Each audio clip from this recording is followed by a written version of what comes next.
अस्सलाम वालेकुम। Lecture 21 start हो गया जी हमारा, और कल हमने लेक्चर 20 में ये सारा कुछ पढ़ा। ये ओए होए ओए होए ओए होए, और सवाल भी किए थे हमने।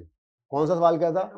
डेटॉल वाला, और भी एक किया था मिसिंग वो जो, हाँ 34। चलें जी, आज थोड़ी सी प्रेजेंटेशन की बात करते हैं तो सवारियां पूरी हो लें। जरा हाथ खड़ा करें वो बच्चे जिनके दोस्त अहबाब, जिनके जानने वाले आज छुट्टी पे हैं। आपने उनको कहा भी था कि आ जाए, लेकिन वो फिर भी नहीं आए।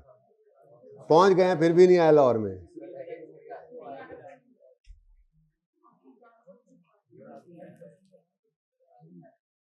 अच्छा जी, पेज नंबर 45 पे हैं। जरा प्रेजेंटेशन जल्दी जल्दी पूरी करते हैं, बच्चे भी आ रहे हैं, आने का सिलसिला जारी है।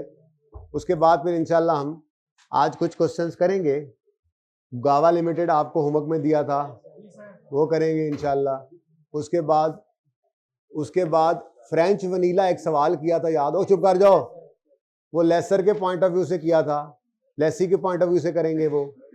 और यूं समझ लें कि आज वो आखिरी चांस है, अगर किसी बच्चे ने छुट्टी की है तो कल से, मैंने कहा था ना 5 लेक्चर्स हैं, तो कल से शुरू होने वाले जो आखिरी 4 लेक्चर्स हैं लीज के, वो निहायत ही इंपॉर्टेंट हैं, जिसके अंदर सारी लीज हमारी कंक्लूड हो जाएगी। छोटी मोटी चीजें भी कवर हो जाएंगी, एक्सटेंसिव प्रैक्टिस भी हो जाएगी। 5वें दिन तो इंशाल्लाह हम IS 41 गायों भैंसों वाला स्टैंडर्ड जो है वो स्टार्ट कर देंगे, ठीक है? तो प्लीज अगर किसी की कोई पेंडेंसी है अभी भी, तो लेक्चर्स अवेलेबल हैं। बिफोर ईद संडे का भी, आफ्टर ईद संडे का भी लेक्चर अवेलेबल है। सैटरडे का भी है भाई, कह रहे हैं जी सैटरडे का भी हमने अपलोड किया हुआ था, अगर कोई लेने वाला हो तो। हम तो माइल बकरम है, कोई साइल ही नहीं। क्या मतलब समझाऊंगा, क्लास के बाद आना। पेज 45 पे आ जाएं जी। हमने कल बात की थी जी लेसी के डिस्क्लोजर्स की। लेसी क्या क्या डिस्क्लोज करेगा, ठीक है? तफसील से बात हो गई थी इस पे, ओके?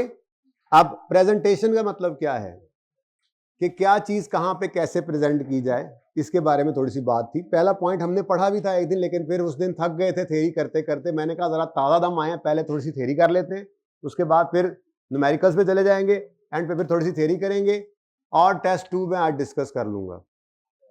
अच्छा, जो टेस्ट 1 है उसके लिए प्लान ये कर रहा हूं मैं कि उसको मैं सैटरडे वाले दिन डिस्कस करूं, वो रह गया था हमारा डिस्कस होने से। और सैटरडे वाले दिन एक्स्ट्रा क्लास जो रखी जाए उसको फिर डेडिकेट कर दिया जाए। भाई चुप हो जाओ, IS 38 के लिए।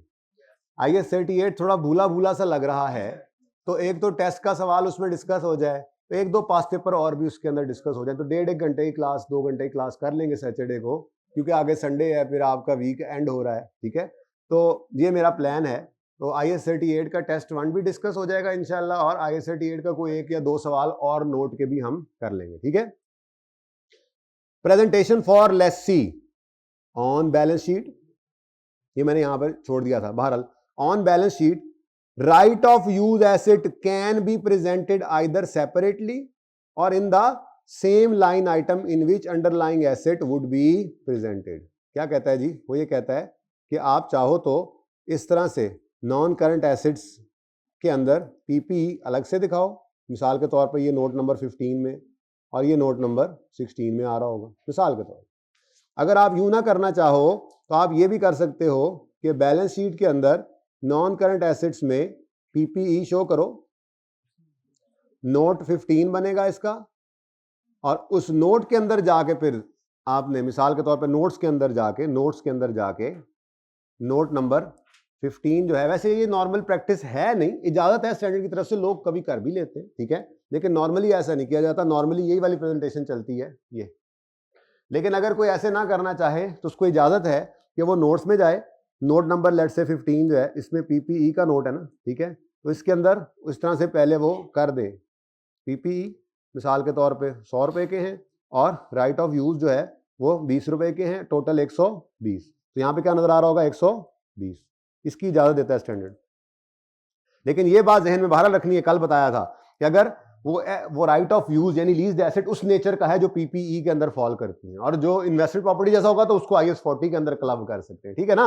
ये थोड़ी सी बात ध्यान में रखनी है। खैर, तो ऐसे जाके वो 120 मैच करवा दें। फिर आगे यूं लिखा हुआ हो नोट 15.1,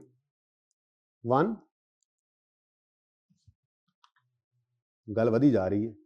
अब ये किसी फाइनेंशियल स्टेटमेंट में देख लेते तो अच्छा होता, लेकिन चलो वो 100 फिर भी उतनी रह गया।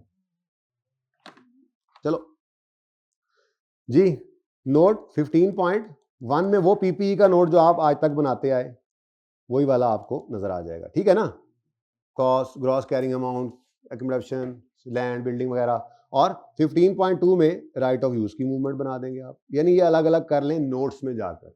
तो ये स्टैंडर्ड की इजाजत है कि आप चाहो तो राइट ऑफ यूज को, अब मैंने एक की मिसाल बता दी ना, दूसरों को मैं जबानी से पढ़ाता जाऊंगा, ठीक है ना। आप चाहो तो, कल मैंने फाइनेंशियल स्टेटमेंट दिखाई थी आपको, ठीक है।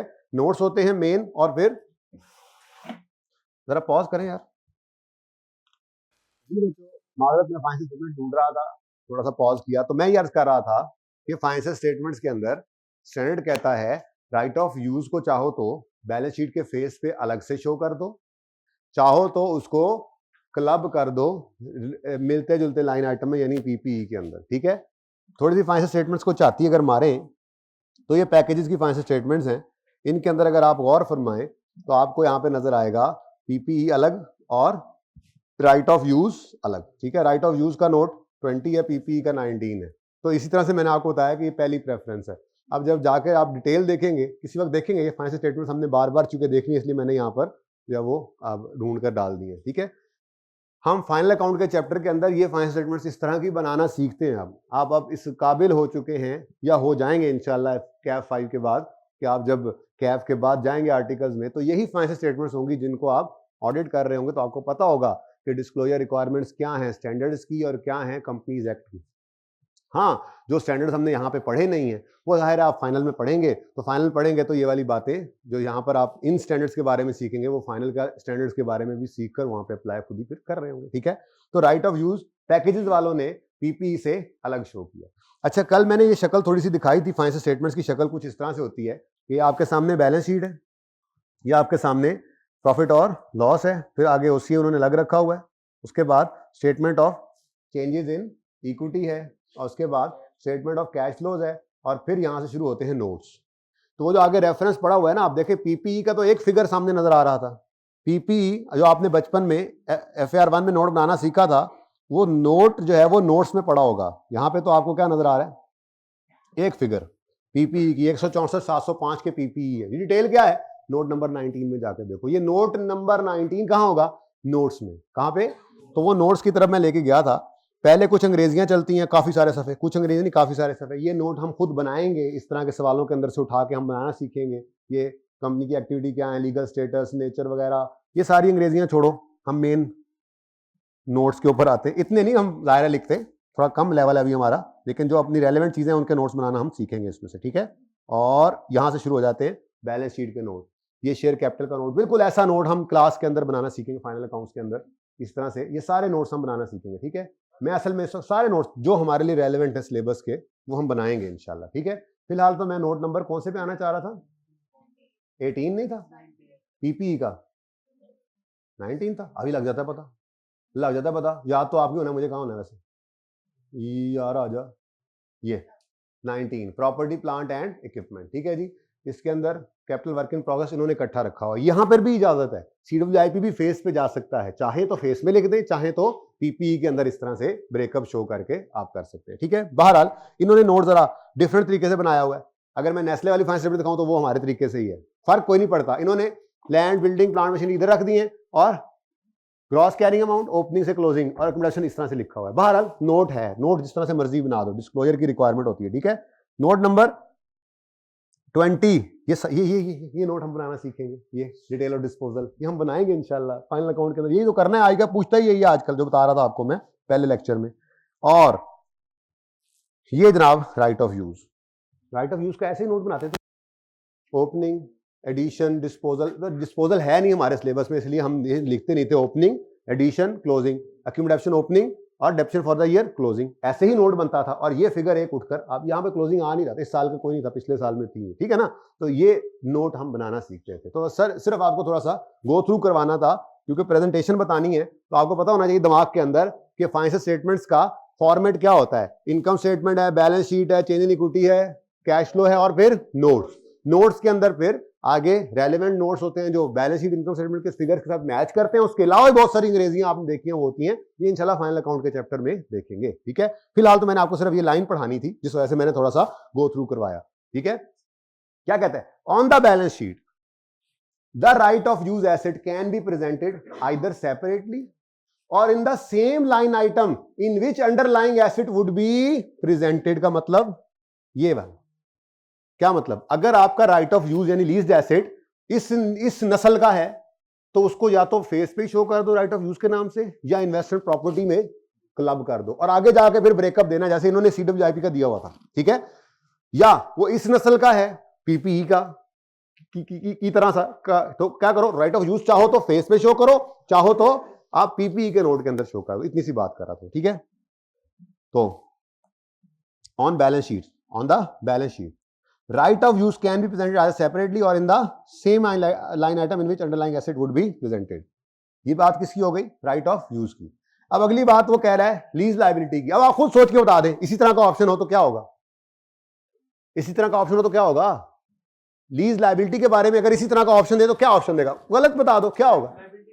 वो कहेगा या तो चाहो लीज लायबिलिटी फेस पर शो कर दो बैलेंस शीट में, या चाहो तो उसको लॉन्ग टर्म ऑब्लिगेशंस के अंदर क्लब करके भी शो कर सकते हो। देखते हैं ऐसी बात कर रहा है ये कोई और बात कर रहा है। The lease liability can be presented either as separate line item or together with other financial liability. यहां पे भी गुंजाइश उसने दे। ठीक है जी, नेक्स्ट कहता है,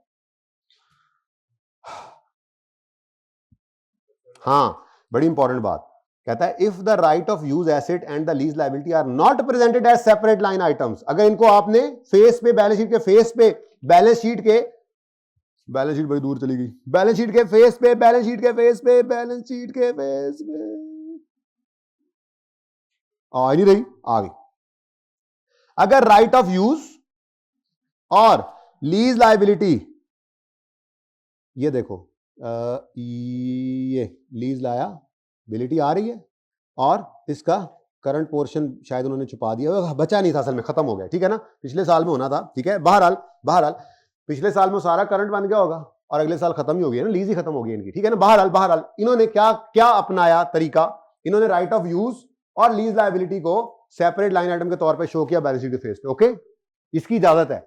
नहीं तो आप चाहो तो इस लीज लायबिलिटी को अदर लॉन्ग टर्म लायबिलिटीज में छुपा दो और इस राइट ऑफ यूज को रिलेटेड एसेट में छुपा दो, इन्वेस्टमेंट प्रॉपर्टी में डाल दो या पीपी में डाल दो, इसकी इजाजत है। लेकिन अगर ऐसा करोगे तो क्या करना पड़ेगा, तो कहता है सब नोट्स में an entry discloses in the notes the carrying amount of those items and the line item in which they are included।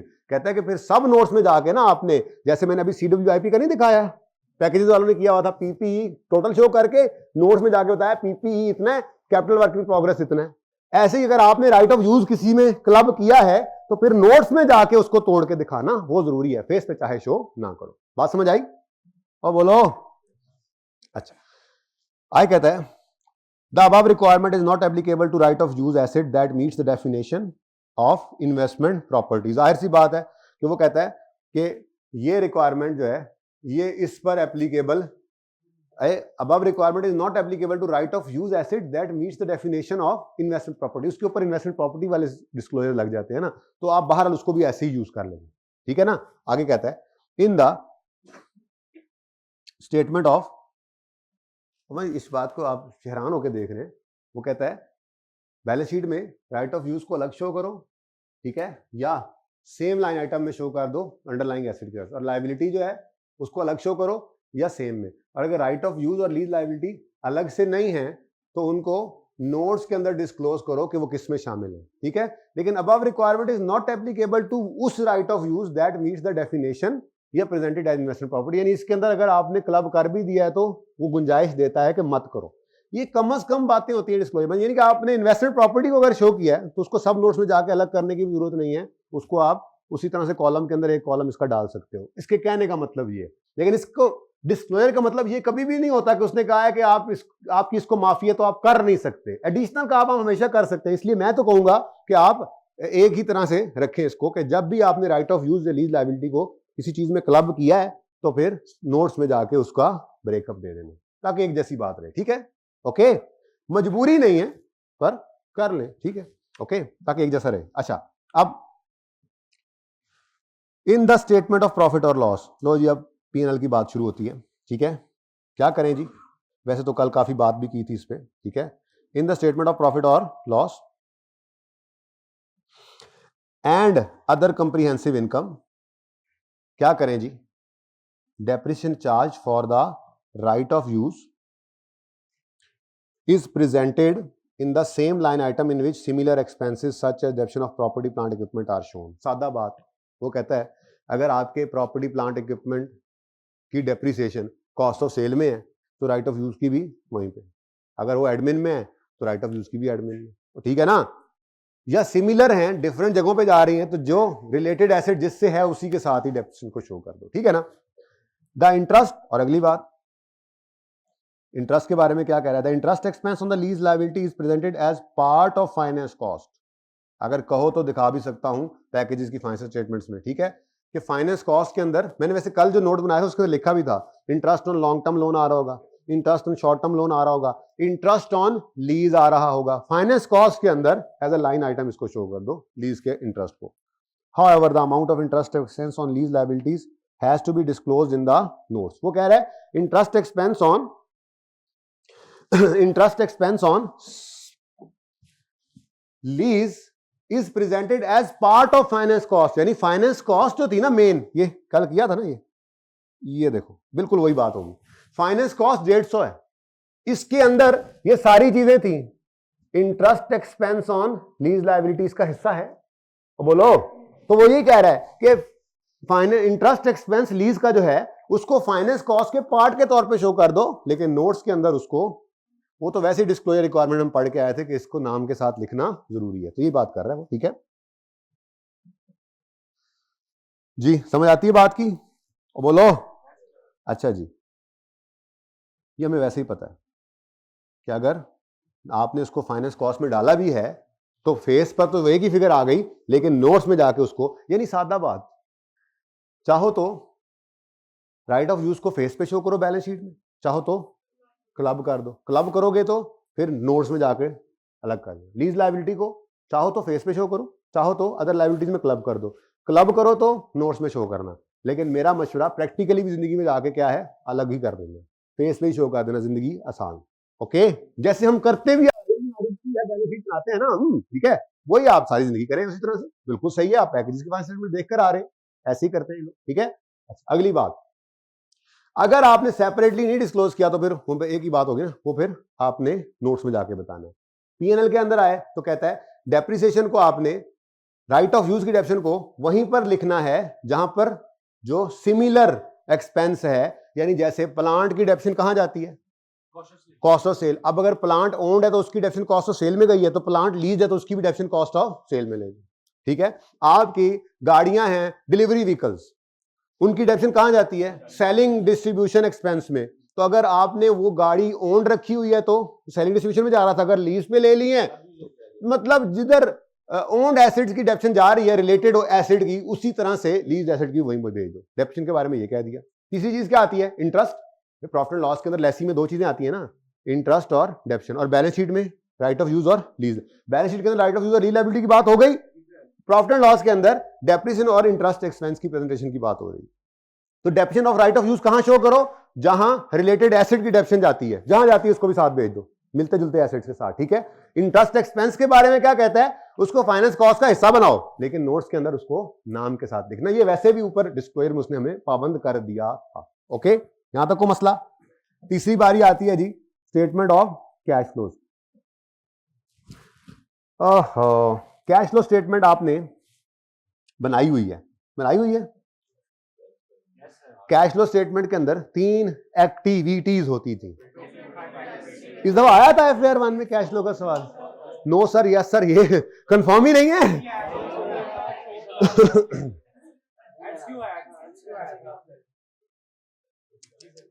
कोई बात नहीं, पास होना जरूरी है, जो पर्चा मर्जी आए। अच्छा, लेकिन आपने कैश फ्लो पढ़ा हुआ तो है, कैश फ्लो में आपने पढ़ा 3 तरह की एक्टिविटीज होती है, ऑपरेटिंग, इन्वेस्टिंग, फाइनेंसिंग, ये अगर ब्रॉडली बात करें तो फाइनेंसिंग एक्टिविटी कहते थे उन एक्टिविटीज को जिसमें फाइनेंस बिजनेस अरेंज करता है, वो चाहे ओनर घर से लाए कैपिटल, चाहे बैंक से मिले, किसी और दूसरे से मिले लोन वगैरह लॉन्ग टर्म के लिए। तो लीज भी तो एक तरह का लोन ही है। पहले दिन यही तो बताया था, पहले समझाने के लिए यही कहा था कि लीज एसेट नहीं समझो लोन है। आपको समझ नहीं आ रही ना, पहले दिन लीज की एंट्री की मैंने कहा था right of use debit lease liability credit, तो मैंने कहा था समझो लोन है, आसानी के लिए लोन कहा था उसको। तो है भी लोन ही, बस उधार पे कैश नहीं मिला, बल्कि उधार पे एसेट मिल गया, उसके पैसे आहिस्ता आहिस्ता वापस कर रहे हैं विद इंटरेस्ट। तो ठीक है ना। तो अगर मैं फाइनेंसिंग एक्टिविटी, अगर मैं लीज को जहन में लाऊं तो लीज का एक एसेट आएगा और इसकी एक लायबिलिटी होगी, सही है ना। Right of use debit lease liability credit करते हो ना। उसके बाद लीज एसेट की डेप्रिसिएशन होगी, राइट ऑफ यूज की डेप्रिसिएशन, और एक इंटरेस्ट एक्सपेंस होगा। ऐसे ही है, कैश फ्लो जहन में आ रहा है, इंटरेस्ट होता था, डेप्रिसिएशन होती थी, एसेट का एडिशन आता था, फिर लीज की इंस्टॉलमेंट पे होगी, ये कैश आउटफ्लो होगा, ठीक है ना। अब ये सारी चीजें कौन सी चीज कहां पे क्लासिफाई करनी है आपको भी पता होगा इंशाल्लाह। आप थोड़ा सोचेंगे ना तो आप सही इंटरेस्ट को लेके जाएंगे जहां पहले लेके जाते थे। आप इंस्टॉलमेंट जब पे करेंगे तो आप कहेंगे ये लायबिलिटी की इंस्टॉलमेंट पे हुई है, जहां पे जाते हैं फाइनेंसिंग एक्टिविटी, इस तरह की बात आपको समझ भी आएगी, लेकिन यहां से पढ़ भी लेते हैं, ठीक है। पढ़ते हैं, कहता है कैश फ्लो के अंदर क्या करेंगे जी, lease payments are classified consistently with payment on other financial liabilities. वो कहता है जैसे बाकी फाइनेंशियल लायबिलिटीज के बारे में आप करते हो, लोन को क्या करते हो, लोन लायबिलिटी है ना, लोन को क्या करते थे आप क्लासिफाई, फाइनेंसिंग एक्टिविटी। लोन आया तो इनफ्लो फाइनेंसिंग एक्टिविटी में, लोन वापस किया तो लोन रीपेड भी फाइनेंसिंग। तो लीज भी लायबिलिटी जब आएगी तो फाइनेंसिंग एक्टिविटी में, लायबिलिटी जब पे होगी तब भी फाइनेंसिंग एक्टिविटी में, ठीक है। लेकिन उसने आगे बताया क्या, क्योंकि लीज की लायबिलिटी के अंदर दो हिस्से थे ना, हमने अमॉर्टाइजेशन स्केड्यूल बनाया था, तो इंस्टॉलमेंट लायबिलिटी, लीज की लायबिलिटी पीवी ऑफ एलपी पे रिकॉर्ड होती थी ना, उसके फिर अमॉर्टाइजेशन स्केड्यूल में दो हिस्से करते थे हम। इंस्टॉलमेंट जब पे होती थी तो इंटरेस्ट और प्रिंसिपल अलग अलग, ठीक है ना। तो लीज लायबिलिटी के बारे में कहता है the part of lease payment that represent cash payment for the principal portion of lease liability, principal amount यानी लोन रीपे हुआ, उसको कहां लेके जाएंगे, आगे ना पढ़ो, कहां लेके जाएंगे, फाइनेंसिंग में, is presented as cash flow resulting from financing. आपको आता है, पता है आपको, ठीक है। अच्छा, the part of lease payment that represent interest portion of amortisation schedule बनता था ना, तो लीज इंस्टॉलमेंट जो पे हुई उसके दो हिस्से होते थे, इंस्टॉलमेंट प्रिंसिपल अमाउंट रीपेड और इंटरेस्ट पेड। तो प्रिंसिपल अमाउंट की रीपेमेंट कहां ले जाओगे, फाइनेंसिंग में, और इंटरेस्ट की पेमेंट कहां, वो जहां पे पहले इंटरेस्ट पेड लिखते थे ऑपरेटिंग एक्टिविटीज में एंड के ऊपर जाके इंटरेस्ट पेड लिख देते थे, ठीक है ना। और इंटरेस्ट एक्सपेंस रिवर्स भी वैसे ही करेंगे जैसे कैश फ्लो बनती थी, वैसे कैश फ्लो अब आती नहीं है एफएआर 2 के अंदर, वो गुजर गया जो गुजर गया, लेकिन फाइनल में तो आनी है ना, फिर प्रैक्टिकल लाइफ में तो आनी है ना, तो पढ़ तो ले। प्रैक्टिकल लाइफ में आप जाके लीज वाला, आप ऑर्गेनाइजेशन में लीज भी हो, अब आपको या कैश फ्लो जब हमने पढ़ी थी ना वहां पे तो लीज थी नहीं, इसलिए हमें कैश फ्लो बनानी नहीं आती, ऐसे नहीं हो सकता, ठीक है ना। फाइनल के अंदर कैश फ्लो पूरी की पूरी आ जाएगी आपकी, ठीक है, और प्रैक्टिकल लाइफ में भी आपको ये बनानी पड़ेगी, तो पता तो होना चाहिए, ठीक है। तो लीज लायबिलिटी में जो प्रिंसिपल पेमेंट आ रही होती थी, जो आप एंट्री करते थे, एंट्री क्या होती थी, lease liability debit, interest expense debit और कैश क्रेडिट। तो लीज लायबिलिटी की जो डेबिट है ये फाइनेंसिंग एक्टिविटी में कैश आउटफ्लो, और इंटरेस्ट जो डेबिट कर रहे हो वो कैश क्रेडिट हो गया ना, वो इंटरेस्ट है वो ऑपरेटिंग एक्टिविटी, नीचे जाकर लिख देना। ये क्या कहते हैं देखते हैं, यहां पे ऑप्शन था वैसे, याद है ना, ऑप्शन याद है ना, इंटरेस्ट एक्सपेंस चाहो तो ऑपरेटिंग के अंदर नीचे लेस इंटरेस्ट पेड, चाहो तो फाइनेंसिंग में। हम क्या करते थे, तो वहीं पे ही याद रख लो, ठीक है, लेकिन ऑप्शन था जी। लेसी की ये लीज लायबिलिटी है, लेसी की ये लीज लायबिलिटी, फिर बोलो, लेसी की ये, असल में ना बात ये है भाई कि चलो छोड़ो, वैसे लेसर की जो फाइनेंशियल स्टेटमेंट्स है ना बड़ी तफसील वाली, वो तो बहरहाल हमारे सिलेबस में फाइनल में ही आएंगी। फिलहाल बात किसकी प्रेजेंटेशन की हो रही है, लेसी की, ठीक है ना। तो लेसी ने लीज लायबिलिटी जो अपने ऊपर डाली इसकी बात कर रहे हैं, ठीक है। लीज लायबिलिटी का प्रिंसिपल पोर्शन क्या है, फाइनेंसिंग, और इंटरेस्ट जो है वो ऑपरेटिंग या फाइनेंसिंग। आपका दिल ऑपरेटिंग की तरफ होता है तो आप वहां पे रख लेना, ठीक है। The part of lease payment that represent interest portion of lease liability is presented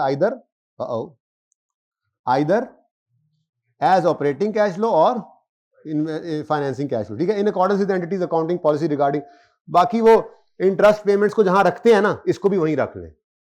अगर आप पहले इंटरेस्ट पेमेंट को ऑपरेटिंग के नीचे लेस कर रहे थे तो लीज वाली इंटरेस्ट पेमेंट को भी वहीं, और अगर पहले आप फाइनेंसिंग में रख रहे थे तो इसको भी फाइनेंसिंग में रख लें। ओके, अच्छा जी, उसके बाद ये तो होगी ना जो नॉर्मल वाली लीज थी लेसी की, right of use lease liability वाली, ठीक है ना।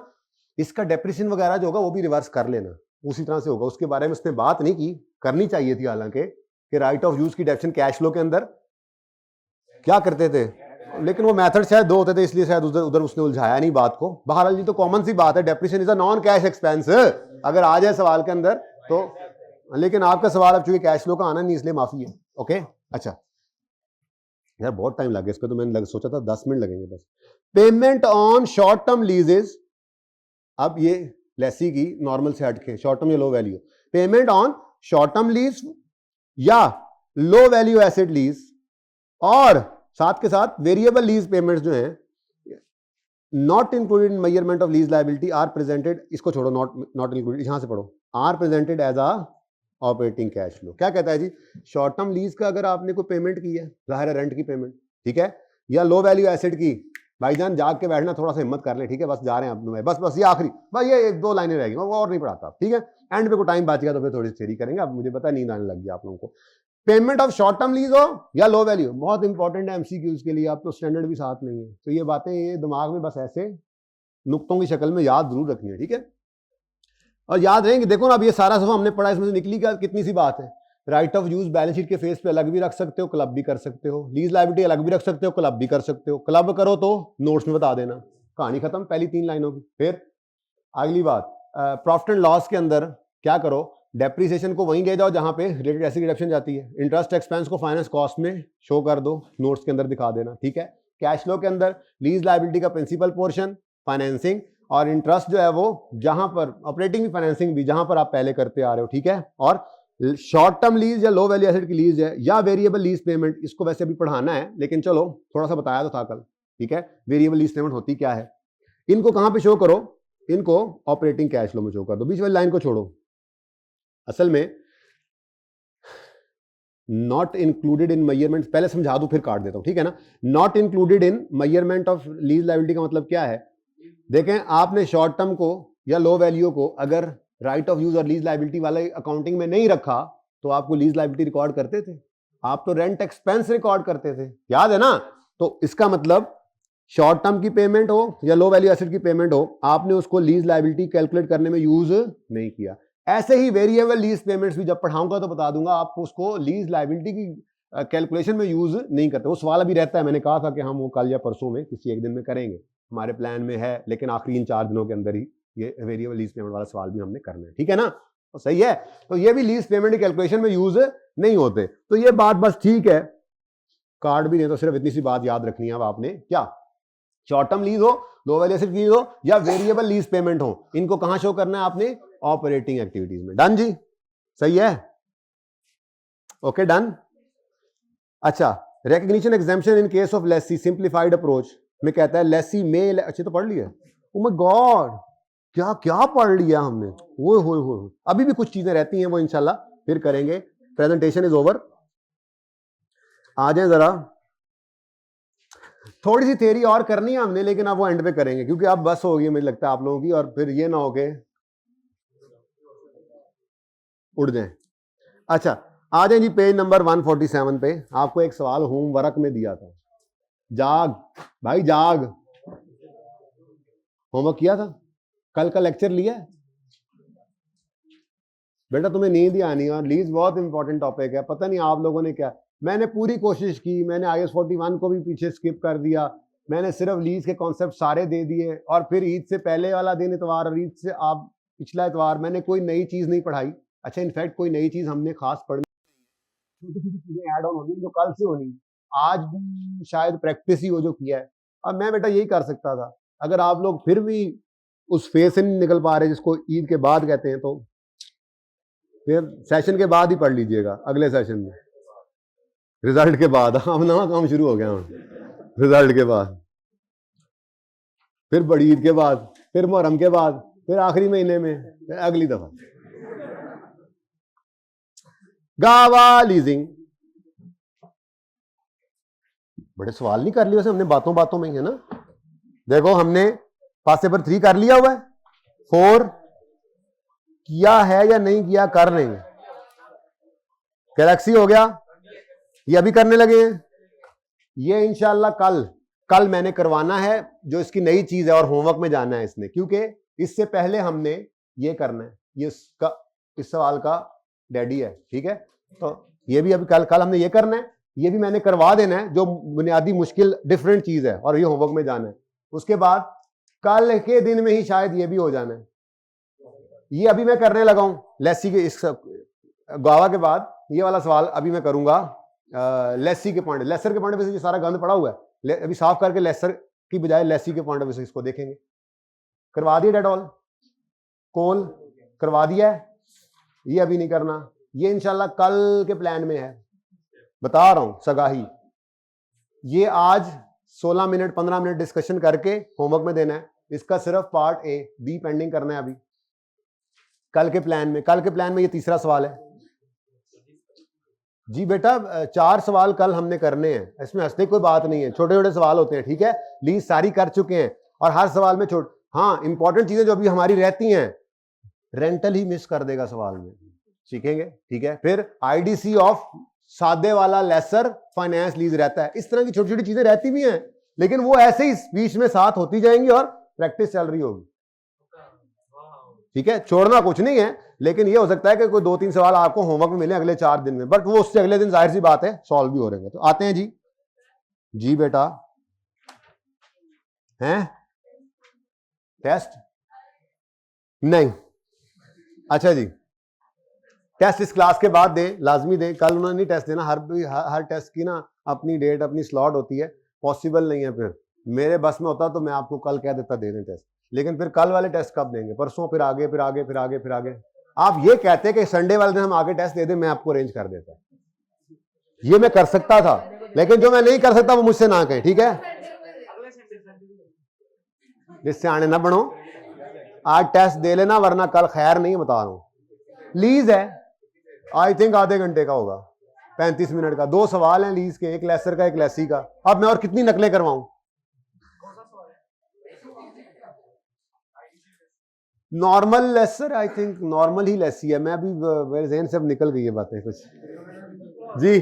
सुने, अच्छा बेटा सुने, इधर प्रिपेयर करना है नोट या नोट्स, 2 बने तो बना लेना। For inclusion in GLL financial statement for the year ended 30 June 2018। GLL कौन है?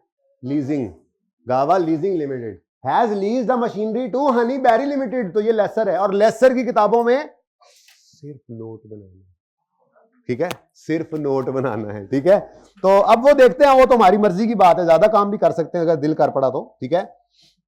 बल्कि ऐसा करते हैं, बस करें ज्यादा काम करने की, सिंपल लेसर है या। अच्छा एक बात, कल उस्मान भाई भी आए थे क्लास के बाद, कहने लगे सर पूरी ईद की छुट्टियों में नहीं पढ़ा, समझ नहीं आती सवाल को देखने से। भाई ये तो अब आपका काम है, और ये अगले 4 दिन मेरा भी काम है, आपके साथ यही काम करना है। हर सवाल को देखते ही हमने सबसे पहले कहना है हाँ भाई सवाल क्या हाल है, ठीक है। सवाल सबसे पहले सवाल से पूछना है, लेसर के हो या लेसी के हो?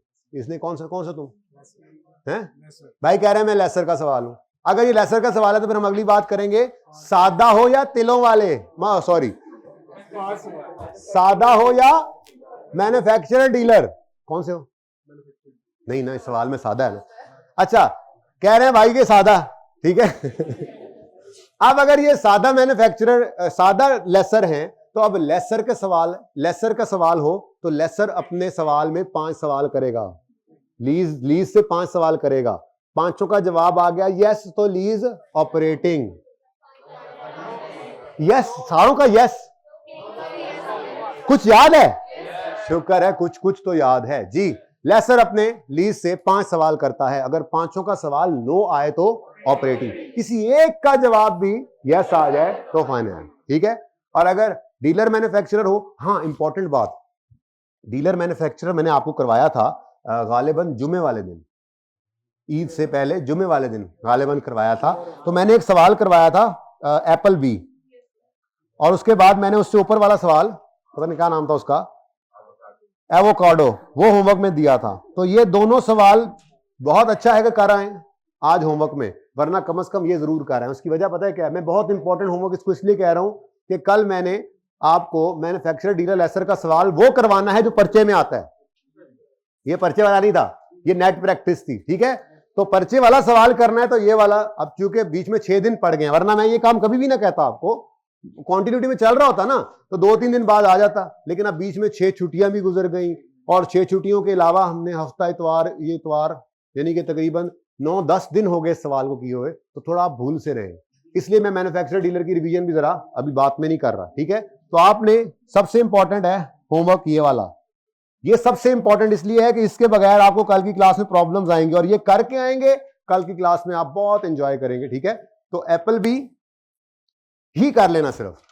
इसको मैंने एंड तक करवाया था, इसमें मैंने बैलेंस शीट बनवाई थी, प्रॉफिट लॉस बनवाया था, और इवन नोट भी बनवाया था। गालिबन नोट अगले दिन बना था आके, ऐसे ही हुआ था। तो ये कंप्लीट होमवर्क में आपने करना है। पहला सवाल ये होमवर्क में होना है। ये कौन सा सवाल है? प्रैक्टिस सेट था आई थिंक 17-18, पेज नंबर 91। और दूसरा होमवर्क जो आपका आज का वैसे होना है, वो मैं अभी डिस्कस भी करूंगा, और वो है जनाब आपका पास पेपर ऑप्टिमिज्म वाला, पास पेपर 16। इसका पार्ट 1 और 2 है, लेकिन ए पार्ट के लिए सिर्फ करना है हमने, बी को भी पेंडिंग करना है, ठीक है? ये आपका दूसरा होमवर्क होगा। इसका पेज नंबर 160, ऑप्टिमिज्म नाम से जरा याद रहेगा, पेज नंबर 151, ठीक है जी? तो ये 2 सवाल आपके होमवर्क हैं, बाकी सारा कुछ मैं खुद करवाता हूं। ये बहुत इंपॉर्टेंट है क्योंकि ये कल की क्लास में आपको या तो बहुत कंफर्टेबल करेगा, आप नई चीज सीखेंगे, या फिर आप उस मुसीबत में पड़े होंगे कि यार ये हो क्या रहा है हमारे साथ, पुरानी बात जो भूल गई होगी, ठीक है? एक सवाल जो किया था सिर्फ, और एक होमवर्क में, तो ये एक सवाल करके आना है, और ये भी मैं डिस्कस करके देता हूँ। चलें जी, वापस हम बातों में बात कहाँ निकल गई। हाँ, तो मैं कह रहा था कि हमने सबसे पहले सवाल ये हर सवाल में करना है, और ये मसला अगले 4 दिन में खत्म करना है। हमने सारे पास पेपर जो है वो घूम फिर के देख लेने हैं। हमारी आदत क्या होगी, ये पास पेपर वाले सवाल नहीं, और भी सवाल हैं जो करवाने हैं अगले 4 दिन में। ये तो सिर्फ थोड़े से पास पेपर थे, ठीक है? और कुछ प्रैक्टिस क्वेश्चन छोटे मोटे हैं जिनमें चीजें सीखनी है। तो हर सवाल सामने आते ही हम क्या करेंगे, उससे ये पूछेंगे भाई तुम लेसर के सवाल हो या लेसी के। अगर तो वो लेसर का सवाल है, मैन्युफैक्चरर डीलर को अभी साइड पे रखो, कल जरा रिवाइव करते हैं ना, रिवाइज कर लो, ठीक है ना? पहले रिवाइज कराओ।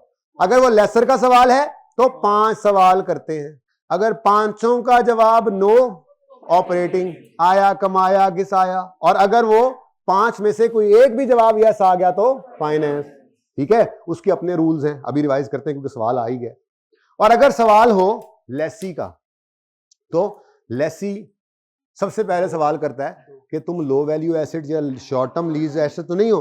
अगर ऐसा है तो फिर सिंप्लीफाइड अप्रोच की ऑप्शन मौजूद है, कर सकते हैं, right of use liability record ना करो। और अगर सिंप्लीफाइड अप्रोच नहीं चाहते तो उनको भी नॉर्मल पे रख सकते हो, या वो शॉर्ट टर्म लो वैल्यू नहीं है तो फिर तो ऑप्शन है ही नहीं, फिर है ही कौन सी लीज, नॉर्मल वाली, राइट ऑफ यूज और लीज लायबिलिटी।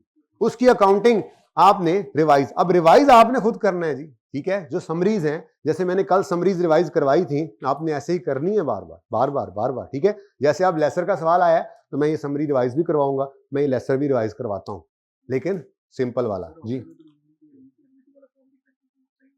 जी बेटा, हाँ, लेकिन आपको सवाल अगर देगा, अभी तक दिया नहीं, अगर देगा तो इंशाल्लाह आपको कहेगा कि इन्होंने ऑप्ट किया एग्जामिनेशन के लिए, क्योंकि वो चाह रहा होगा कि आप ये वाली अकाउंटिंग मुझे करके दें, ठीक है? बाकी प्रैक्टिकल लाइफ में आपके पास ऑप्शन है, और मैंने कहा था प्रैक्टिकल लाइफ के अंदर लोग करते हैं कि शॉर्ट टर्म लो वैल्यू को भी उसी तरह से रिकॉर्ड करी जाता है, क्योंकि मैंने कहा था सिस्टम्स के अंदर, ये अकाउंटिंग सॉफ्टवेयर के अंदर उन्होंने सेटिंग ऐसी कराई हुई होती है कि उन्होंने तो बस एक फिगर डालनी है, सारा कुछ आगे निकल आता है। तो कहता है यार क्या नई मुसीबत में पड़ना, बट ठीक है इसको भी ऐसे ही चलने दो, ऑप्शन है, ठीक है? अच्छा, मैं जरा चाह रहा था कि समरीज जो है ना, समरीज वो भी सामने रख लूंगा अगर जरूरत पड़ेगी तो। कौन सा सफे 67 है? समरीज कौन से सफे से शुरू होती है? पता नहीं, आप लोगों को अभी तक ये याद नहीं हुआ तो इसका मतलब आप लीज का चैप्टर अभी तक तैयार करना शुरू ही नहीं किया आपने, अगर आपको समरीज का पेज ही नहीं याद। ये मैंने कल रिवाइज करवाई थी, ठीक है? यहां से ये आज दोबारा कर लेंगे, हालांकि कल रिवाइज किया था लेकिन चूंकि आज सवाल आ गया। ठीक है, अच्छा ये चले। सबसे पहले भाई अब पर्चे के लिए, अब हर रोज हम पर्चे की तैयारी करेंगे और बीच में नई चीजें भी सीख लेते हैं। ठीक है, सवाल सबसे पहले सामने आया है, prepare note of for inclusion in GLL financial statement. अब जीएलएल कौन है, सवाल देखें जी, लेसर का लेसी का, तो हमने आकर देखा GLL had leased a machinery to Honeyberry, इसका मतलब जीएलएल लेसर है, वैसे लीजिंग कंपनी के साथ लिखा हुआ था। ठीक है, तो जीएलएल हैज लीज्ड एसेट ऑन यकम जुलाई 17 ऑन फॉलोइंग टर्म्स। ठीक है, अब पहली बात डिसाइड हो गई क्या, ये लेसर है। अब अगली बात 5 सवालों की। ठीक है, क्योंकि लेसर दो टाइप्स की लीज करता है सवाल पूछते हुए, फाइनेंस, और ये बार बार करना है बस, क्योंकि अभी यहां से कोई उठेगा उठ के कहेगा लेसी जो है वो फाइनेंस ऑपरेटिंग करता है, ऐसी बेवकूफी नहीं करनी, बस पक्का करना है इन्हीं बातों को। ठीक है ना, लेसर है तो वो 5 सवाल पूछेगा, 1 2 3 4 और 5। ठीक है जी, अच्छा अब इन 5 का जवाब नो आया तो फिर ऑपरेटिंग लीज, जो कि हमने शायद ईद से पहले किया था ना वो सवाल, ये फ्रेंच वनीला वाला भी, या उससे पहले जो लेसर वाला सवाल ऑपरेटिंग वाला ही किया था। ठीक है ना, खैर चलें देखते हैं। The non cancellable period is 3.5, each semi annual lease receivable in arrear, तो सेमी एनुअल है, एरियर है, 3.5 साल क्या है, नॉन कैंसिलेबल पीरियड। ठीक है जी, अच्छा अब ये तो 3.5 साल तो हो गया। अब वो क्या नाम था उसका सवाल का, शेर खान वाला सवाल याद है, उसके अंदर यही चीज याद है, शेर खान वाला सवाल, जिसके अंदर हम कहते थे कि जी उसने 7 साल का नॉन कैंसिलेबल पीरियड रखा हुआ है और 3 साल का और फिर एक्सटेंड हो सकता है, तो अगर रीजनेबली सर्टेन एक्सटेंड करेगा तो ऐड कर लो, नहीं है तो ना ऐड करो, वो वाली बात सिंपल है। भूल गई हैं बातें सारी, डर लग रहा है मुझे बहुत, मैं बहुत डरा हुआ महसूस कर रहा हूं आप लोगों को देखते हुए इस मामले में।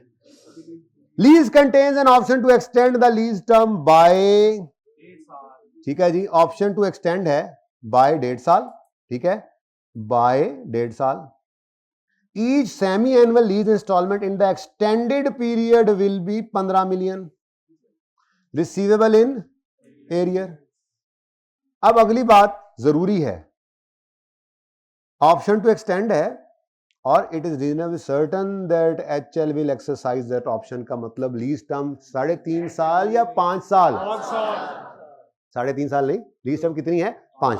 ठीक है, और पहले 3 साल कराया और 3.5 साल कितने कराए आएंगे, सेमी एनुअल है, 1 साल में कितनी दफा सेमी एनुअल कराए, 2, तो 2 साल में 4, तो 3 साल में 6, तो 3.5 साल में, ये ध्यान से देखना, पर्ची में परेशान हो जाओगे, गलती कर बैठोगे, तो 7 कराए 48 मिलियन के, और उसके बाद 3 कराए 15 मिलियन के आएंगे। ओके, एक्सटेंशन होनी है, तो लीज टर्म कितनी है, 5 साल। ओके, अच्छा जी, the rate implicit in the lease is 10% per annum. Laser का सवाल है, तो लेसर के सवाल में कभी ये नहीं होगा कि implicit rate is not known to lessor, lessor ही तो निकालता है ये रेट, हम निकालना सीखेंगे ना जब, तो लेसर के फॉर्मूला से निकालेंगे, लेसर ही होता है वो शख्स जो इंप्लिसिट रेट कैलकुलेट करता है। अच्छा, लेकिन मसला क्या है, मसला ये कि हमारा सवाल सेमी एनुअल इंस्टॉलमेंट्स वाला है, तो हम क्या करेंगे, हम इस 10% को 6/12 कर देंगे। 2 से डिवाइड हम नहीं करते होते, जरा हमें आदत पड़ी हुई है, 2 महीने वाला भी आ जाता है ना। ठीक है, तो जरा गलती ना लगे हमें, तो 6/12 यानी हमारे लिए रेट क्या है, 5%। ठीक है, ओ the useful life of machinery is 6 years। अब देखो भाई, मेरे ख्याल में तो लीज टर्म कितनी है, 5/6 कितना होता है, लो जी, तो भाई आगे जाने की जरूरत ही नहीं है पर्चे में, कितना 83%, ये 73%, 75% से ज्यादा है, तो फिर बाकी टेस्ट लगाने की कोई जरूरत पर्चे के अंदर बता रहा हूं। ठीक है ना, हाँ अगर इसका जवाब नो आता तो फिर शुरू हो जाते हैं अब हम और सवालों के जवाब ढूंढते, किसी एक का यस तो करवाना है ना फाइनेंस के लिए, और अगर करते करते सारे ही नो निकल आए तो करते करते हो गई गुम, एक की चोंच और एक की दुम, तो हम फिर क्या कर लेंगे उसको, ऑपरेटिंग लीज। लेकिन अभी हमारी लीज क्या हो गई है, फाइनेंस। ठीक है जी, तो लेसर है और उसकी फाइनेंस लीज है, डिसाइडेड, कंक्लूडेड। ओके, तो भाई ये तरीका है। अब इस तरीके को भाई मैं कोई घोल के तो पिला नहीं सकता, प्रैक्टिस में जरूर कराऊंगा, लेकिन आपने हर सवाल में ये तरतीब रखनी है। सवाल आते ही हाँ भाई लेसर या लेसी, अगर लेसी तो शॉर्ट टर्म लो वैल्यू है या नॉर्मल है, देखना पड़ेगा। ठीक है, शॉर्ट टर्म लो वैल्यू है तो एग्जाम्पशन की तरफ चले जाना है, और अगर शॉर्ट टर्म लो वैल्यू नहीं है तो नॉर्मल तरीका right of use lease liability side में करो। लेसर का सवाल है तो 5 सवाल करेंगे। अभी मैं मैन्युफैक्चर डीलर को नहीं छेड़ रहा क्योंकि वो आपने आज रिवाइज करना है, फिर कल हम इंशाल्लाह उसकी पिटाई शुरू कर देंगे। ठीक है, मैं सिंपल लेसर है तो 5 सवाल, किसी एक का जवाब भी यस तो फाइनेंस लीज, सबका नो तो operating lease. Oh, the unguaranteed residual value at the end of lease term is UGRV। ये तो लेसर के सवालों में इग्नोर करते हैं ना, लेसी के सवालों में इग्नोर करते हैं, लेसर में इग्नोर नहीं करना। ठीक है, GLL incurred a direct cost of, ये क्या है? Oh my God, here comes the problem, this is IDC। क्यों आईडीसी लेसर की नॉर्मल वाले फाइनेंस लीज नहीं करवाई, फंस गए ना आज। क्यों? आज बचत हो गई है, मैंने भी करवाया नहीं, करवाना भी नहीं है, क्योंकि आज उसने क्या मांगा है हमसे? नोट।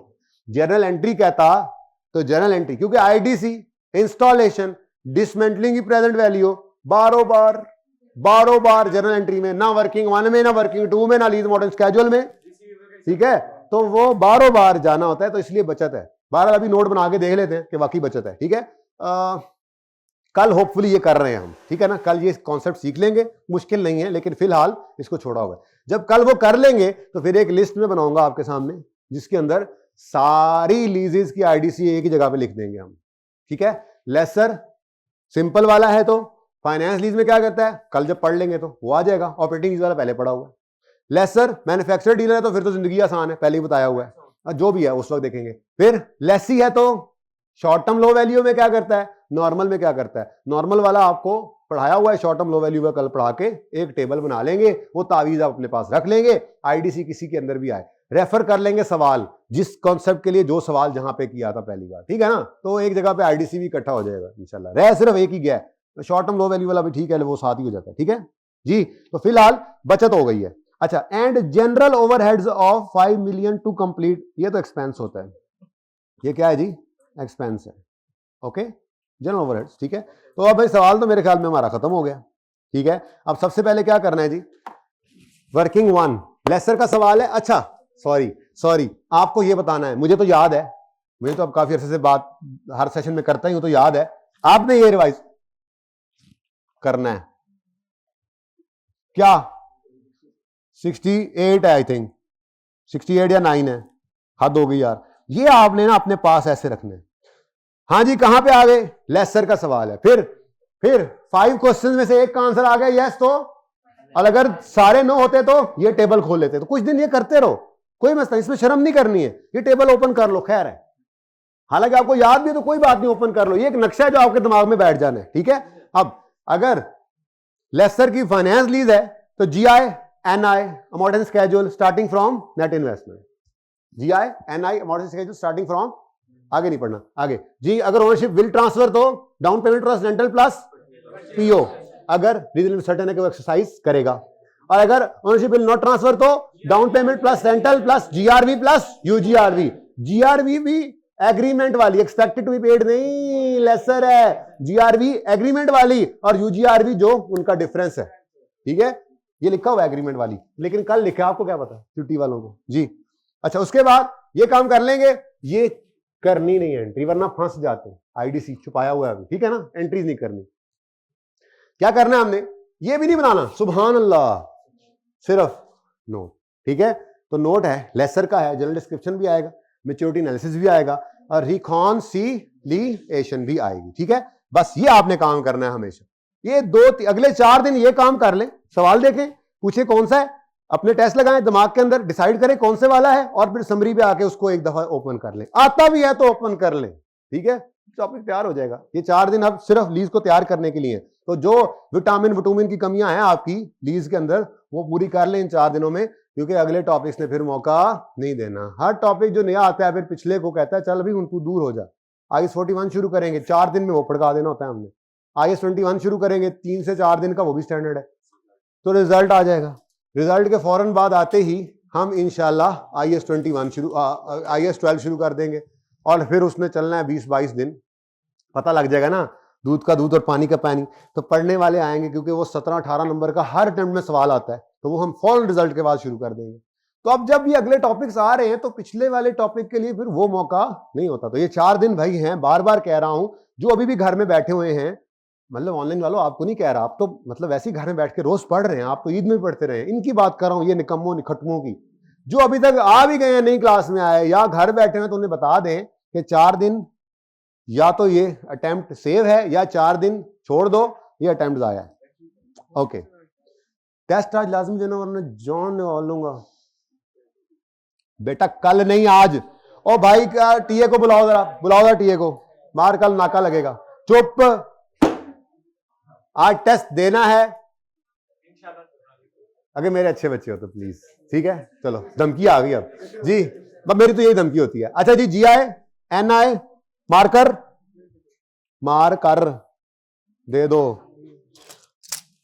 भाई, मार्कर जल्दी से जाएं भाई, कोई बंदा ही नहीं है, ये कोई बंदा ही नहीं। तो आप चले जाओ, आप जल्दी से करें जरा।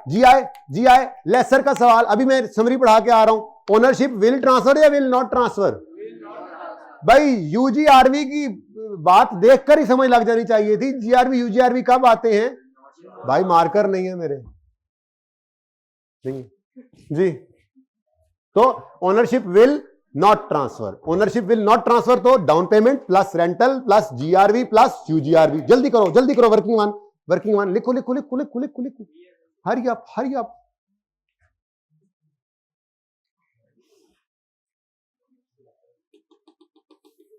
भाई जल्दी कर लो यार, भाई जल्दी कर लो यार। कल इस क्लास के बाहर नाका लगाना, सारे लगा लेना नाके, एक हाइब्रिड में खड़ा हो जाना, एक इधर, कोई ना आने पाए टेस्ट बगैर वाला। वो अशर मैंने इनका करना है, छोटा सा टेस्ट है आधे घंटे का, बदनीयत ना हो तो यार रेड वाला भी देना। किसी को कोई जरूरी काम नहीं हो सकता, घर वालों ने पढ़ने के लिए भेजा है तुम्हें। Working one, gross investment, down payment plus rentals plus GRV plus UGRV। अच्छा, अभी भी इस रेड को अलग से रखने का कोई फायदा नहीं है, लेकिन मैं क्योंकि कल की बुनियाद पड़ रही है ना, कल वो होने जा रहा है जिसका आपको अजलों से इंतजार था। मैन्युफैक्चरर डीलर में वो फॉर्मूला खतरनाक शक्ल इख्तियार करने जा रहा है, मैं बता रहा हूं। तो इससे पहले कि आप मिस कर जाएं, उसको समझ ही ना सके, आप काइंडली अपना एप्पल बी वाला सवाल रिवाइज करके आइएगा, ठीक है। ग्रॉस इन्वेस्टमेंट में down payment plus rentals plus GRV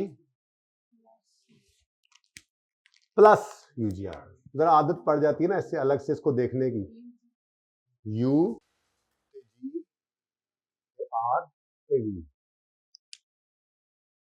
पारे गई। रेड मार्कर ला दो भाई कोई अच्छा सा। अच्छा जी बच्चों, को डाउन पेमेंट है, कोई रेंटल्स है? अच्छा, 48 वाले 7 और 15 वाले 3, समझ आती है? 5 साल की लीज है, सेमी एनुअल रेंटल्स हैं, और आज कोई भी बीच में मिस, कोई हॉलीडे नहीं है। कल आ जाएगा फिर हॉलीडे इंशाल्लाह, ये हो सकता है होमवर्क वाले सवाल में आ जाए। अब तो सीख लिया है ना, ठीक है। प्लस 0, फिलहाल इसी से गुजारा करें, प्लस 20 इज इक्वल टू 40। तो हमारी ग्रॉस इन्वेस्टमेंट आ गई जी 401। अब हमें क्या चाहिए? नेट इन्वेस्टमेंट में हमें प्रेजेंट वैल्यू निकालनी है।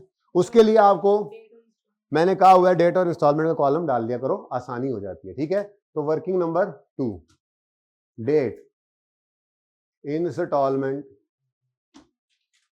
अब बच्चों कब शुरू हो रही है लीज? कितने बच्चों ने घर पे से ट्राई किया था? ओके माशाल्लाह। बाकियों का क्या इरादा? अगली बार या इसी बार? आइंदा नहीं करना ऐसे फिर, ठीक है। मैंने कहा था आपको शुरू में ही कि लीज मुश्किल नहीं है, लीज में छोटी छोटी चीजें हैं। अगर साथ साथ नहीं करेंगे, इसको रिवाइज बार बार नहीं करेंगे तो ये मिक्स होंगी। अब कुछ लोगों को ये मामला शुरू हो गया, ये बीमारी है जो लग जाती है फिर एंड पे आके ध्यान से साथ साथ ना पड़े। तो ठीक है, तो कोशिश करें इन 4 दिनों में ये दवाई शवाई ले लें जो मैं दे रहा हूँ। ठीक है जी। पहली दवाई तो ये है कि हर सवाल को देखते ही दोनों तरह से सवाल करके जो डिसाइड हो जाए उसकी समरी ओपन करें, बार बार ये करें, हालांकि याद है फिर भी करें। ठीक है, तो ये खुराक 4 दिन चलने दें। ठीक है, बीच में थोड़े बहुत इंजेक्शंस में नए कॉन्सेप्ट्स के लगाता रहूंगा। 4 दिन बाद इंशाल्लाह बहुत बेहतर फील करेंगे आप जी। कब शुरू हो रही है जी? यकम जुलाई, यकम जुलाई 17। सेमी एनुअल है, एरियर है, तो फिर 30 जून 17, फिर एक, अच्छा साल पूरा हो गया। 31 दिसंबर 17, 30 जून 18, 31 दिसंबर 18। मुझे पता है शायद सारा स्केड्यूल कंप्लीट ना बनाना पड़े, लेकिन कोई नहीं, वर्किंग है ना हमारी, ये काम कर लिया करो, गलती के चांसेस जरा कम हो जाते हैं। फिर नोट है तो नोट के अंदर हेल्प भी मिल जाती है इससे। ठीक है, 31 दिसंबर हो गया, 30 जून 19, 31 दिसंबर 19 कितने ने, ओ माय गॉड, 30 जून 20, 31 दिसंबर 20 कितने हो गए, 1 2 3 4 5 6 7 हुए अभी। 30 जून 21, 31 दिसंबर 21, भाई एंड वालों गुजारा करना जरा, और 30 जून 22। पता नहीं, देख लेते हैं जी। वो यूजीआर भी ऐसे देने ना भाई, लीज के एंड पे है, इधर ही आएगी जी। किराया पहला 48, 48 2, 48 3, 48 4, 48 5, 6 और 7। उसके बाद आखिरी 3 किराए 15, 15, और ये भी एक रूल लिखवाया था, दोबारा से याद करो जरा। चलो अब वो आने दो, अगले सवाल में शायद टर्मिनेशन पेनल्टी आएगी तो वो भी आ जाना, तो फिर वहां पर दोबारा टाइमलाइन बनाता हूं और फिर वो रूल लिखवाता हूं जो पहले एक बार शायद दिखवाया था या जबानी बोला था कि पीओ हो, जीआरवी हो, पीओ हो, जीआरवी हो, यूजीआरवी हो या टर्मिनेशन पेनल्टी हो, ये लीज टर्म के एंड पर आते हैं और जाहिर सी बात इनको डिस्काउंट करना पड़ता है। ठीक है ना, तो लिख लो, लिखना चाहो तो लिख लो, फिर कभी मैं वो अगले सवाल में शायद बनाना पड़े तो बना भी लेंगे। ठीक है, तो डाउन पे PO, GRV, UGRV, termination penalty, ये चारों चीजें हमेशा कहां आया करेंगी, लीज टर्म के एंड पे, लीज टर्म के एंड पे प्लॉट करना है इनको। ठीक है, तो इन्हीं 4 में से एक चीज आज आ गई है, कौन सी, यूजीआरवी आ रही है ना, जीआरवी नहीं है, यूजीआरवी है, UG unguaranteed, unguaranteed residual value है। तो यहां पे आकर आपने यूं शो करना है, शो मारनी है 15 जमा 20। ठीक है, 15 जमा, बल्कि यूं कर ले जरा, दूर वालों को शायद नजर ही ना आए, 15 है प्लस प्लस प्लस, जीरा प्लस, भाई रेड मार्कर बोला था, प्लस 20। ठीक है, तो ये पीओ हो, चाहे जीआरवी हो, चाहे यूजीआरवी हो, चाहे टर्मिनेशन पेनल्टी हो, आखिर में आती है।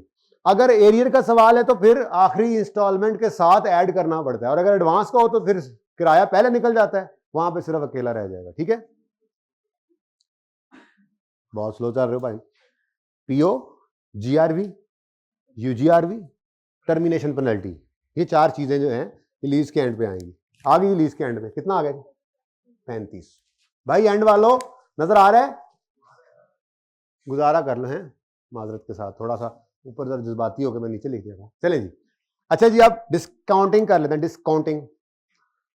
ये सारे 48, 1 2 3 4 5 6 7, ये 7 के साथ पे एनविटी लगेगा, और ये 7 के साथ ये डिस्काउंटिंग की प्रैक्टिस ऐसे नहीं की थी हमने ईद से पहले, वो वैसे भी इस दिन करनी थी। आप समझ लो ईद से पहले गोली कराई थी सर ने डिस्काउंटिंग की प्रैक्टिस करवा के, हर जगह तो वही चल रही है। ठीक है, ये 7 के साथ जब एनविटी का फॉर्मूला लगेगा तो यकम जुलाई 17 पे आन धमकेंगे। ठीक है, लेकिन ये जो 5 है, सॉरी ये जो 3 है, 15 जमा 35, ठीक है, 35 में 15 पड़ा है। ठीक है, इनको जब हम डिस्काउंट करेंगे तो ये डिस्काउंट होकर क्योंकि एन्युटी के फॉर्मूले की क्या खसूसियत बताई थी, सारे कैश फ्लोज को आखिरी जो पहली जो पेमेंट होती है उससे एक पीरियड पीछे लाकर छोड़ता है, ठीक है, पहले कैश फ्लो से एक पीरियड पीछे। तो फिर इसको हमें क्या करना पड़ेगा, इसको हमें सिंपल डिस्काउंटिंग करके ये, ओके, तो ये काम कर लेते हैं जी, जैसे सिखाया हुआ है वैसे ही बिल्कुल, ठीक है। तरतीब से शुरू करते हैं। पहले 48 को पकड़ें, ये 7 है 48 और सारे एरियर में है, और बोलो तो 48 इंटू 1 माइनस 1.05 था, कितने 48 हैं, -7 डिवाइडेड बाय 0.05। अब मुझे बताओ जो आंसर आएगा क्या उसको मजीद सिंपल डिस्काउंट करके पीछे लाने की जरूरत है? नहीं, ठीक है, ये यहां पर मौजूद है, ओके। उसके बाद आते हैं ये अगले वाले, ये 15 15 और 15 15 और 15 3 है ना, 35 तो यूजीआरवी की वजह से होगा ना, वो वैसे ही अलग पड़ा है, उसको वैसे ही अकेले लेकर आएंगे, ठीक है ना। तो कितने हैं जी 15 वाले, ये देखो 3 है, तो 15 into 1 minus 1.05 raise to power, ये 3 है, डिवाइडेड बाय पॉइंट। अब ये जो है ना, ये तीनों यहां पे मौजूद है, कहां पे, एक स्टेप पीछे, एक पीरियड पीछे। अब ये सबसे टेक्निकल काम है, इसको कैसे किया करना है, इसको जरा आज देख लें, वंस एंड फॉर ऑल। नहीं वैसे फॉर ऑल नहीं, फिर जब भी आएगा फिर ऐसे कर लेंगे, लेकिन वंस तो देख लें जरा ध्यान से। आपने क्या करना है, सबसे पहले आपने इन दो पीरियड्स को ऐसे करके अपने सामने टारगेट में लाना है, ठीक है, और इसमें साल गिनने हैं पहले, कितने साल बनते हैं, 1 जुलाई 17 से 30 जून 18 1 साल, 30 जून 19 2 साल, ठहर जा भाई ठहर जा, मैनू भी गिनती कर लेंदे, मैं भी घरों खेडना है, मैं भी एंट्री दी है। यकम मैं बैठ के लैके टुर जाना मेरी ने यकम भाई देखो ना यार, मेरे जैसे भी बैठे हुए हैं ना, देख लो जरा ऐसे टारगेट करो, ये एक स्टेप पीछे आ गया, ये इसमें मुश्किल काम है, गड़बड़ करते हैं यहाँ पे, इसलिए जरा अब पेपर की तैयारी चल रही है ना, ये सारी चीजें पेपर में ऐसे करनी, ठीक है। ये देखोगे अब ध्यान से इत्मीनान से, 1 जुलाई 17 से 30 जून 18 तक 1 साल, 30 जून 19 तक 2 साल, 30 जून 20 तक 3 साल, और 31 दिसंबर 20 तक 3.5 साल। कितना अरसा है जी, 3.5, कितना 3.5। अब 3.5 साल में, क्योंकि हम सेमी एनुअल चल रहे हैं, 3.5 साल में 6 महीने कितनी बार आएंगे, ये बात समझ आई है। और अगर 3.5 साल होते और हम क्वार्टरली चल रहे होते तो हम कहते जी 3.5 साल में क्वार्टर, 3.5 साल में कितने क्वार्टर आएंगे, 4 4 8 और 4 12 और 2 14। बात समझ आ रही है, मंथली हो 2 मंथली हो, वो फिर वहां से देखना। तो ये तरीका है, पहले क्या करना है, टारगेट में लाना है इन दो डेट्स को, ठीक है, इनको टारगेट में लाकर सबसे पहले क्या करना है, साल गिन लेने। तो 1 जुलाई 17 से 31 दिसंबर 20 तक 3.5 साल का अरसा है। अब सवाल में देखो हम सेमी एनुअल है क्वार्टर है क्या कर रहे हैं, ठीक है, सेमी एनुअल है, तो अब बताओ 3.5 साल में 6 महीने कितनी बार आएंगे, 7 बार। तो इसको 7 बार 6 महीने पीछे लाना है, ठीक है। तो माइनस, क्योंकि रेट सेमी एनुअल यूज किया हुआ है ना, ठीक है, वही चलाएंगे, बार बार रेट नहीं चेंज करते। तो आज जरा आगे रेड अलग चल रहा है, तो इसको मैं जरा ब्लू से कर देता हूं, ठीक है। ये जो आंसर आया है, इस आंसर को आपने 1.05 रेज टू पावर -7 करना, ठीक है। ये बात समझ आई है, ओके डन। और 20 जो है, ठहर जा 20 जो है, ये 20 तो बिल्कुल अलग से यहां पड़ा है 30 जून 22 पर। अब यहां पर 2 तरीके हैं, आप एनुअल 10% रेट यूज करो, साल गिन लो, आप सेमी एनुअल यूज करो तो सेमी एनुअल ही चलने दो। ये क्या अलग है, एक 5% चल रहा था, यहां 10%, आज नई मुसीबत पड़ी हो पर्चे में, ठीक है, तो 5% ही यूज करो। हाँ, ये 5वें साल के एंड पे पड़ा है, तो 5 साल में सेमी एनुअल 6 महीने 5 साल में 6 महीने कितनी बार आएंगे, 10 बार। तो सेमी एनुअल रेट यूज करो और -10 कर लो, तो 1.05 रेज टू पावर -10, ठीक है। अब मुझे आज इसको अलग अलग शो करने की जरूरत नहीं है, लेकिन कल जरूरत पड़ेगी, थोड़ी आदत इसलिए डाल के चल रहा हूं कि नेट इन्वेस्टमेंट में 2 चीजें होंगी, एक present value of lease payment और दूसरा present value of UGRV. Present value of lease payment का आंसर क्या आता है, इसका आंसर क्या आता है, ये 30 और इसका 12। अच्छा अब देखो एक बात बताता चलूं, ये राउंड हो गए, एग्जैक्ट फिगर्स आ रही हैं, राउंड करी जानते हो।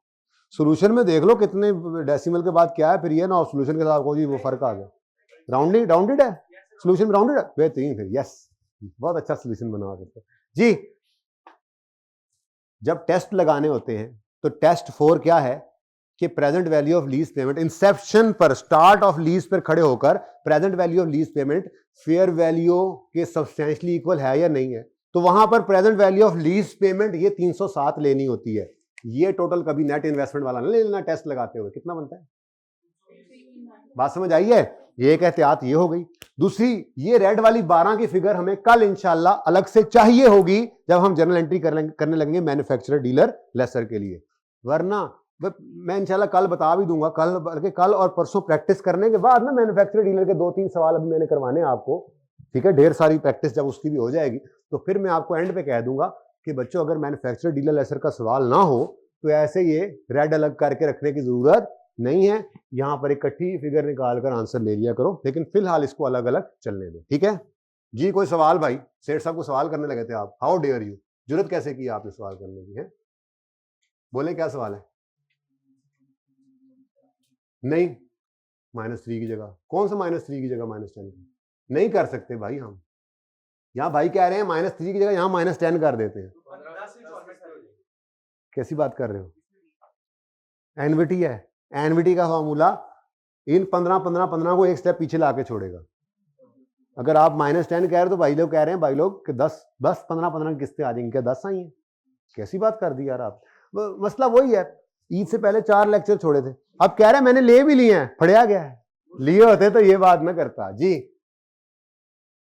एक और काम भी किया करते थे, वो क्या था जी, अनअर्न्ड फाइनेंस इनकम, वो कैसे निकलती थी, 401 माइनस 319